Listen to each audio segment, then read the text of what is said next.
Hey, what's up? Joel, aka Crate here, and I decided it's finally time for a change. This actually happened about a month ago when I decided to switch from Premiere to Resolve. But first, since this is going to be more of a vlog style, I'm going to take you guys on a little bit of a journey today. So let's get that started by changing up this hair. It's looking a little bad. Now, I know, the whole world got shut down because of COVID, but things are finally starting to look up. And after about 2 or 3 months now, I've been able to get a haircut appointment today. Pretty sure my hair also looks like this from wearing headphones so much, playing too much Call of Duty. And just so you guys know, I have a text here saying everything that they're doing to be a little bit more cautious about health. I have to wear a mask. They will be wearing a mask and gloves.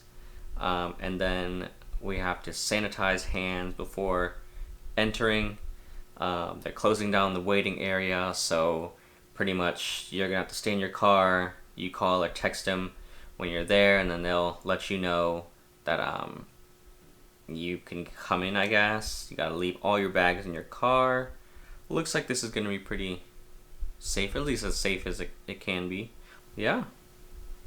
Sounds like it's time to get this finally done. I did a little bit more than just a haircut, so this is my new look from now on. Currently on a mission to find paper towels, and then we can start talking about why I switched from Premiere to Resolve. Alright, so it's been a couple days since the last time I recorded. With everything going on in the world, I wanted to take a little break, but I do want to keep making content. And since this video is all about, changes I'm making, there's actually been a pretty big one. So I moved my setup from my bedroom out to my living room, where I am now, and I added a second monitor. So that's going to give me a lot more real estate to work when I'm editing, and then also the space that I'm in, the physical space, gives me a lot more room to film. I felt really cramped in my bedroom. And so, let's take a look. Actually, I'm just going to pick up the camera. Alright, so this is going to be wobbly. Alright. I've got 2 monitors now, so the one on the bottom is actually a gaming monitor, but it's also IPS, so it's not horrible. I do eventually want to get it calibrated, but right now it's just used for the timeline and picking out clips and stuff, so I don't need it to be super color accurate. And the one on top is the LG 5K widescreen 34-inch monitor, so that's where I have the full view of my project. So it's actually super helpful to be able to do a timeline on the bottom and then just be able to see a full version of what I'm editing, and that's pretty color accurate on the top. And well, I have an Aperture 120D there that I definitely have room to use now instead of in my bedroom, so that's awesome. And then everything else is pretty much the same. So let's get into why I switched from Premiere to Resolve, finally. So over here I'm going to drop down the 5 reasons why I decided to switch from Adobe Premiere Pro to Davinci Resolve. So I actually do have the studio version of Resolve, but I actually did try out the free version, and I used that actually for a couple of paid projects while I was kind of learning, and it forced me to learn it and be able to do everything that I needed to do. At first they were a little simple, the projects that I made, but eventually I kind of learned everything that I used to do in Premiere. And actually I really like it, and I'm not going to switch back. That's the bottom line. Alright, so the number one reason why most people leave Adobe Premiere is going to be for reliability. The program has a bunch of issues that have plagued it for a long time. Now I personally actually haven't had that many issues until the past couple of months. And the first issue that I started seeing was I would go into the graphics tab when I would make my titles for my videos, and they would just not show perfectly. So if I highlighted the text, it wouldn't show the highlight, so I wasn't sure if I was highlighting all the text or what part of the text. Sometimes I ended up deleting text. It was just a little quirk at first, and then I started noticing this issue where if I would go into the color tab, it would just lock up and freeze, and I would just have to restart the whole thing all over again. And that was a big issue for me because grading became hard. Sometimes it would work, sometimes it wouldn't work, and it would happen a couple times per video. So that's a lot of time wasted, especially when you're using this to make money. And then the third issue that I started having, which really just kind of pushed me over the edge, was I had Red Giant's Universe plugin for a while. And I had the student version, so it was pretty cheap, and I just wanted to try it out. I definitely recommend it for people kind of getting into making effects, but once you can make and recreate those effects yourself, you don't really need to pay the money. But with that effect, I started adding them in after an update, and they would just crash Premiere. And it would just freeze up and lock up, and at that point, that's when I was like, I have to switch. Now, on the DaVinci side, I will say I have had a couple of crashes in DaVinci Resolve, so it's not perfect either, but they might be based on my computer. I've noticed it every time that I've put my computer, or when my computer goes to sleep, and then I restart, and if DaVinci's open and I try and open it up, it just kind of crashes.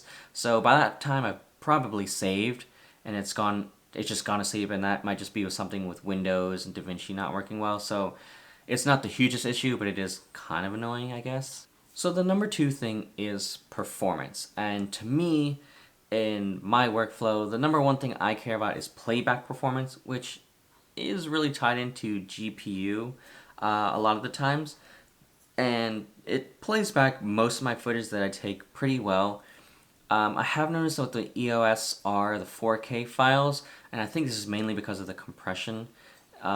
It's just not necessarily the smoothest compared to like an A7 III's, just because the codec is about 4 times as dense or more.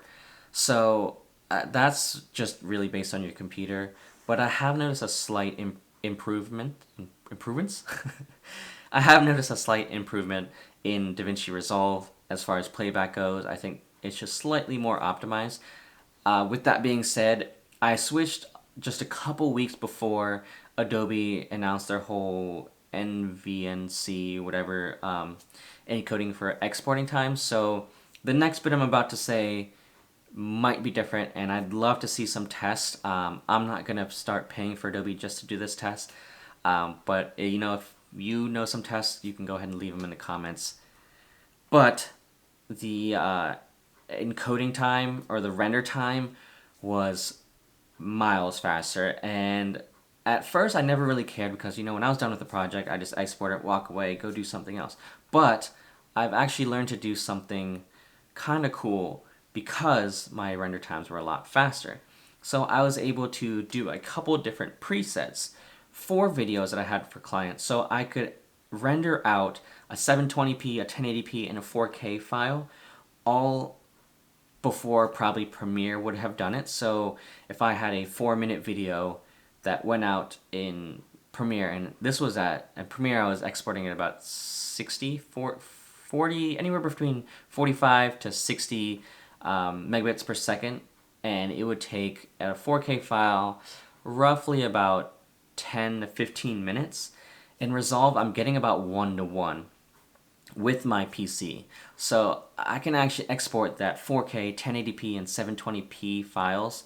So I can use some for promoting Instagram or just whatever the client needs. They have multiple things that are a lot lighter, and then for their more professional, wherever they're gonna put a final project, like YouTube, they're gonna have a high quality file. And now I'm exporting usually around 80 to 90 megabits per second on my Resolve files. And again, I know Premiere has probably improved recently with their new update, but this was when I switched, this was not available, and now I'm with Resolve, and I'm staying here.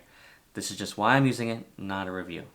And the last part of performance that I wanted to mention was effects. So all of Resolve's, I'm pretty sure all of Resolve's effects are all going to be GPU based as far as like the plug and play ones, and I'm pretty sure Fusion and the color tab are all like that as well. Now the third point I want to make is going to be, I guess, a little bit more biased and personal, opinionated if you will, but it's going to be about coloring. So Premiere actually had a pretty simple and easy to use coloring system, Lumetri, and it wasn't bad. I don't personally think it's bad. I think it's fine for most people. But I do know if you want to get a little bit more professional, a little bit more detailed, a little bit more intricate in picking out, that's not even the right word. If you want to pick out the intricate details and boost colors of very minute things. I know Davinci Resolve's coloring is a lot better at that, and that's really where it's got its roots. So by far of all the editing systems, Resolve's going to be the best for coloring. I definitely want to get more into coloring and learning how it works and really making my own look. That's kind of a bonus, I guess, but I'm considering it a reason because it gives me somewhere to grow. I will say when I first loaded Resolve and I looked in the coloring tab, I was so confused and I literally just threw a LUT on there and called it a day. But I'm starting to learn what each of the tabs and sliders and what they do, and it just takes practice of fiddling with stuff and seeing what it does. Alright, the fourth reason I wanted to bring up is something that's, I guess, also personal, but is a very major part in the differences, and that's going to be pricing. So Resolve is free, and you can do pretty much everything you need to. Like, I wouldn't say you need to upgrade to Studio. You have a lot more options, and I found that to be beneficial. And as this is the reason, or this is the thing that I'm using for my business, I think it's definitely worth spending the money. But if you're just doing it for fun, it's free, perfectly easy to use, just like that. So like I just said, Davinci Resolve is free, just the baseline, and perfectly usable. And then there's also the Studio version, which I have, and that is $300 flat fee. You own it for life. Any updates, you get them for free. I will say the update process is a little weird. You can't just do it in the app like Adobe. That's kind of a nice thing. You have to kind of download the whole program over again and kind of write over the old one. They should update that. But back to pricing. Adobe, on the other hand, is a subscription-based model. So I think for all the apps for normal signups, it's about $50 a month. I was getting the student discount, which was $30 plus tax a month. So in a year, I always have spent $360 for all the Adobe apps. So I did get multiple apps. As I've come to realize, I don't use all the apps. I don't use Audition. I don't use the other apps. I have other things for those. Or I just don't use them. I don't need them. So the things I still use are Photoshop for things like thumbnails and I guess Lightroom if I have like major catalogs of photo shoots, like personal photo shoots that I do. So I decided to downsize to just the photography plan, which is $10 a month, and then I bought Resolve. I just thought it was a win-win, and especially with me and how I like to buy gear a lot, saving money is good. And the fifth and final reason why I like Resolve over Premiere is going to be for its interface. I think Resolve is a very, very sweet mix between Final Cut and Adobe Premiere. I tried Final Cut and I just couldn't use it for a professional base. I think I could use it if I just did YouTube videos. It'd be perfectly fine, but the way I organize and run my system, I just couldn't rationalize using Final Cut. But I did see the pros that it has, and I think Resolve has a lot of those as far as like its interface goes and how it's used, but it does take that organization that I just love in Premiere and puts it in there as well. So I found a way to make it work very similar to Premiere, but has the ease of use as Final Cut, if that makes sense. So for me personally, it was very easy to adapt to, whereas when I tried Final Cut, that was really hard to try after using Premiere for a while. So the switch wasn't as bad, and it's been a lot easier to adapt to. And I think if you did or used Final Cut before, it should be pretty easy to understand Resolve as well. And with dual monitors, I do like the way that Resolve does them in Premiere. I would have the top screen be the full display, but it would still be within a window, so it wasn't the full thing taking up the whole screen. And then I'd have my audio tab up there, but it was in a separate tab, not connected inside that window. It was convoluted, and I didn't really like it. So Resolve did a great job. when you're using dual monitors. The way I am, at least, one on top of the other. I'm sure you can do it the other way. If anyone has any questions, feel free to find me on Twitter. That's a great way to ask me questions, reach out to me, or just drop a comment, and I'll answer everything. Alright, thank you guys for watching. See you in another video.